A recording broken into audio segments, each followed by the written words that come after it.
Hello crafty friends, I'm Lien from Studio Kato and I'm so glad you're joining me again today.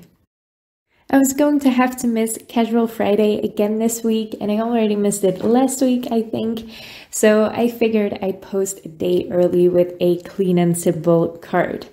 And this is a Christmas card that doesn't use any holiday specific supplies, which I always love. So let's get into it. Now you saw that I already die cut a background and I already die cut 3 circles. And I used the Pinkfresh Studio Mini Slimline Essentials Bundle die set for that. I die cut 3 regular circles from some colored cardstock. I used a cream cardstock, a really deep burgundy color, and a mint color. And I'm adding some ink blending to this to add some dimension to them. I used the Pinkfresh Studio inks and I just blended on a darker color ink that I thought would match the color of the cardstock somewhat or complement it nicely. And that will just give us a nice rounded effect on these ornaments because I will turn these into ornaments. I've had this design idea in my head for a while now, and for the longest time I thought I needed some actual ornament dies. I keep seeing them around, these really fun intricate ornaments, and I just don't have them. But I figured I could use regular circle die cuts and emboss them with this fun geometric Altenew embossing folder. So that's what I did. You'll see them later and that really adds some nice detail to these ornaments. So for this background, I wanted to add some splatter because of course I did. And I used some watered down black acrylic paint for that and a really old raggedy brush. Those are just the best to add splatter. And I also have this tiny piece die that I just found in a die set. And it worked perfect for this top of the ornaments. But if you don't have that, you can easily cut something like this with some scissors. Just fussy cut it out. It's a really easy shape. I just happen to have one in a really weird die set. So this worked out perfectly. And I die cut that from silver glitter cardstock.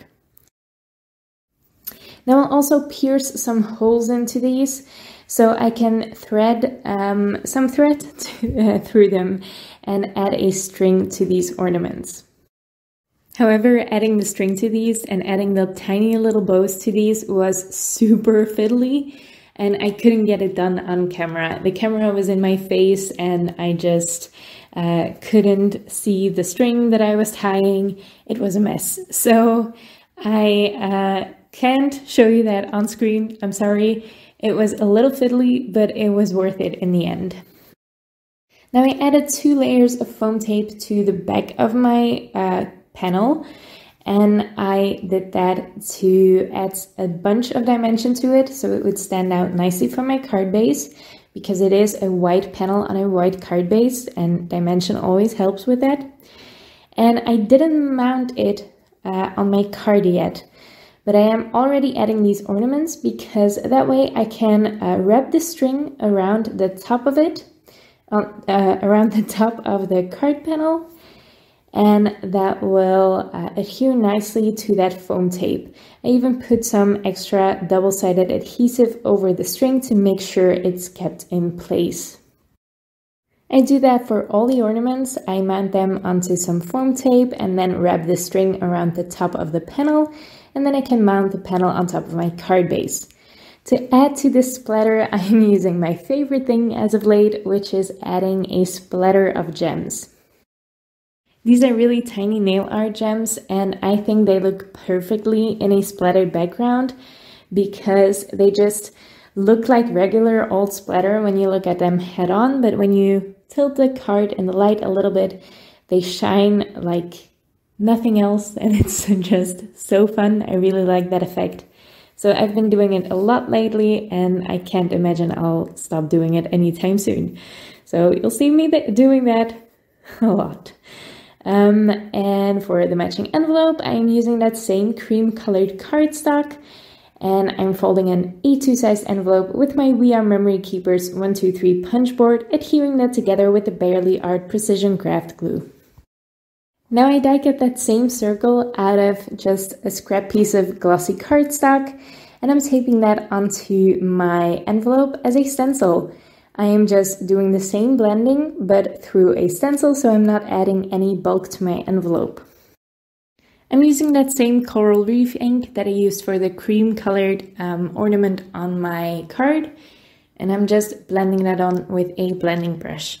Then to add the little topper of the ornament and the string, I am just using a black fine liner. This is a really fun envelope. I think it would have looked better if the ornament had been slightly offset, so it would hang over the edge of the envelope, but that would give my blending a really harsh line on the edge, and I wouldn't like that either, so this is just the best I could do. I really love the card though. I am really happy with the color combination of the ornaments, and I think they look so great with that embossing folder added to them. It's a really fun look, especially in real life. It doesn't show up as much on the photos, but I think it looks awesome. And the background is really fun as well with those die cuts by Pinkfresh Studio.